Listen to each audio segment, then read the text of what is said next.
This video is powered by the pros at Pascal Air Plumbing and Electric. Arkansas owned, Arkansas operated. GoPascal.com.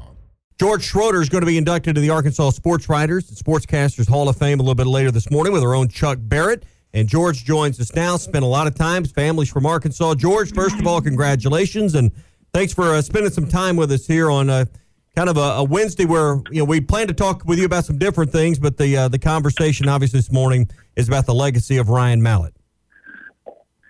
Yeah, well, thank you first of all. I mean, I'm honored and grateful, and was a little bit surprised when I got, well, a lot surprised when I got the phone call a couple months ago. But you're right. I mean, it's a sad morning in just learning yesterday afternoon, like so many others, that Ryan had passed away.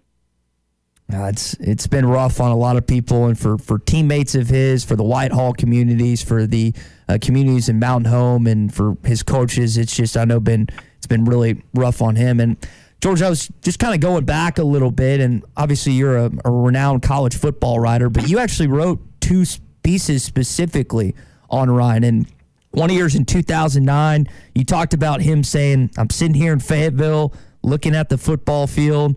It's an awfully pretty sight." He's at that point talking to now his late father, Jim, and just committed and signed with Arkansas, not just a few hours later. What do you remember about writing that piece about Ryan and really his initial first season at Arkansas? Yeah, and obviously I wrote it, 8 months after the actual event that you described. And I wrote it in mid-October 2009. Ryan was, kind of waiting to see, I guess maybe I wrote it a year and a half after the events I was describing. But, he had to sit out a year after transferring from Michigan. But when he drove home from Michigan, he was driving home to Texarkana, and he called his dad because he detoured. The straight route home from Michigan is not to go through Fayetteville. But he just drove over to Fayetteville, sat down with Bobby Petrino and said, "Hey, I want to be a Razorback," basically. There's a lot more to it than that. And I just recall how when I wrote that story, I understood probably in a way differently than when I write other stories, how that would resonate with Arkansas fans, because there's this deep-seated desire for sort of homegrown guys to want to be Razorbacks. And I just recall that was a neat piece of the story, that it was going to resonate, especially in Arkansas. I wrote that for Sports Illustrated. So, I hope a lot of people around the country read it. I don't have any idea. But I knew people in Arkansas were going to love it. And that's not why I wrote, but it was always kind of a cool benefit of when I got to. I just recall how perfect he was for Bobby Petrino's offense, how it even seemed even then that he was going to become something that they could build around, and he obviously did. And so it was a neat thing that he chose not just to leave Michigan, but to come home, so to speak, to Arkansas. George, one of the other important pieces of your article is the fact that he had a relationship with Ben Cleveland, former Springdale tight end, who, of course, played with Mitch Mustaine. After a year, Mitch decided it was in his best interest to go out to USC. Was that kind of ironic that the soon-to-be incumbent quarterback was replacing a former teammate, not just in college, but in high school of Ben Cleveland's? Yeah, I hadn't thought about that again until just now. I mean, think about all the things that, and I'm sure just sort of having Ben as a friend was a big deal. I mean, listen, when you're that age, any kind of familiar connection really helps, right? But think about that even in the bigger picture of things. Mustaine was going to be the savior for Arkansas football, and then he, when everything sort of blows up, he transfers to USC. And then, Ryan Mallett comes in and, as it turns out, was at least as good as anybody thought Mitch Mustaine was going to be.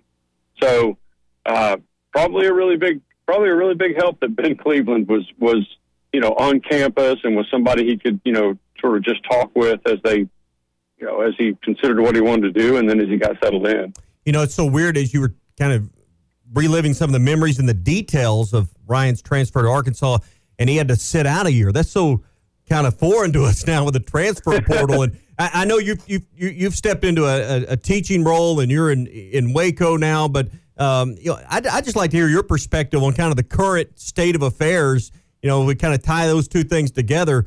Kids don't sit out like they did once in the portal and the NIL. I mean, you've seen it from all perspectives. What's kind of your take on the current state of college athletics as a whole?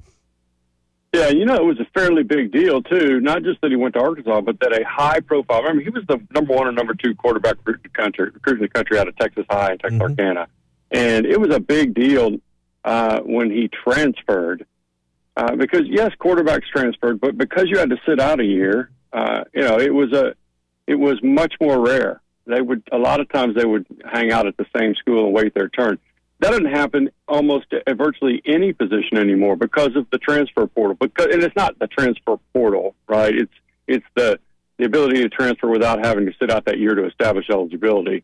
But when you combine that and with the NIL that's there now, it's a completely different world because now we all know it's being used as recruiting inducement, both on the front end when you're coming out of high school and most certainly when you're potentially could go into the portal and transfer. And so it's such a different world than it was, whatever that is, 15 years ago, whatever it was when Ryan Mallett transferred in. It's not even recognizable. I was talking about that with somebody yesterday. It's not even recognizable that what it was 5 years ago, really.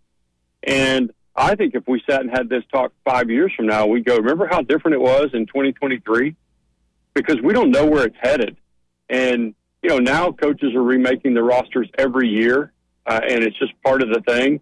And, we're not surprised when a quarterback played here last year and is there next year and might be the next place the next year. Nobody's surprised by that, much less any other position. Yeah. You grew up here in Arkansas. You call the state of Texas home now, but so you've got a unique position or unique perspective on the expansion of the SEC as Texas and OU come in. What are your thoughts on it, and what are those that you rub elbows on a daily basis think of kind of the newly coming SEC? Well, I mean, it's the SEC did not need to expand. When you want to expand is when it's two really big brands like that, and they're the ones who calls you, and that's what happened. So, and that makes all the sense in the world to do it. And both of those schools bring a ton of prestige to a league that's already dripping with it. And so that's pretty cool. I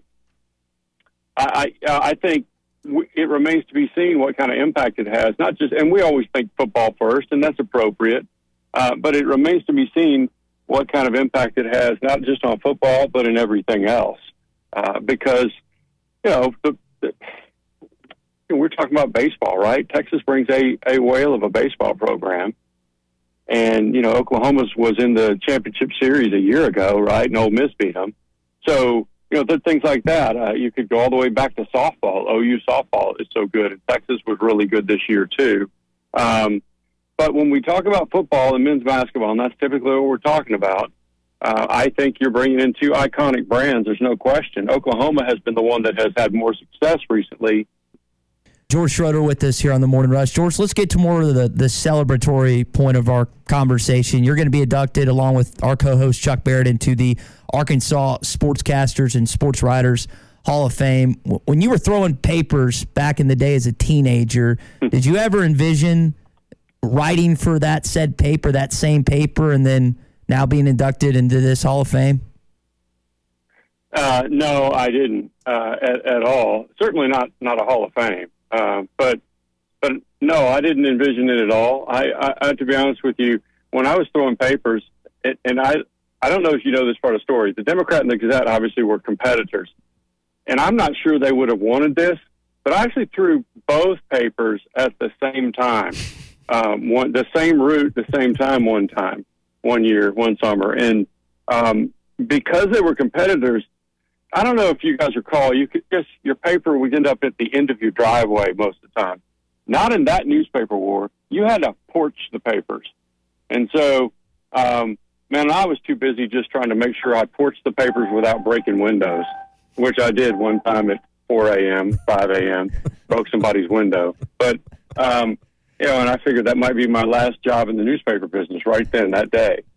So, I never thought about it at all. And the way I ended up writing for the Democrat, which quickly became the Democrat Gazette, is a story in itself. So it has been quite a journey, and I'm really grateful and honored to be, where God has taken me now. Yeah. How does one develop the skill to fling the paper from the car and get it on the front porch, and then how did you accelerate that on the Sunday editions? Well, it's all my great athletic ability, or else it's I got out of the car and walked up to the porch and dropped it. Took longer. That's a little more likely. So, yeah, no, I got to be honest with you. I hadn't thought about the fact that I actually threw both of those one time, and I'm pretty sure that I don't know what you call the guys, the district supervisors. I'm pretty sure neither one of them knew I was throwing both papers. I'm not sure that would have flown on either end. But I doubled my money that summer. It's a pretty good deal. Yeah, pretty good deal. Well, George, congratulations. Thanks for a few minutes of your time. Thanks for the perspective on Ryan Mallett, and we look forward to seeing you at the luncheon today. Hey, thank you, guys. I appreciate you having me on, and it is a sad day. So, man, praying for his family and friends, and I pray that all Hog fans will do the same.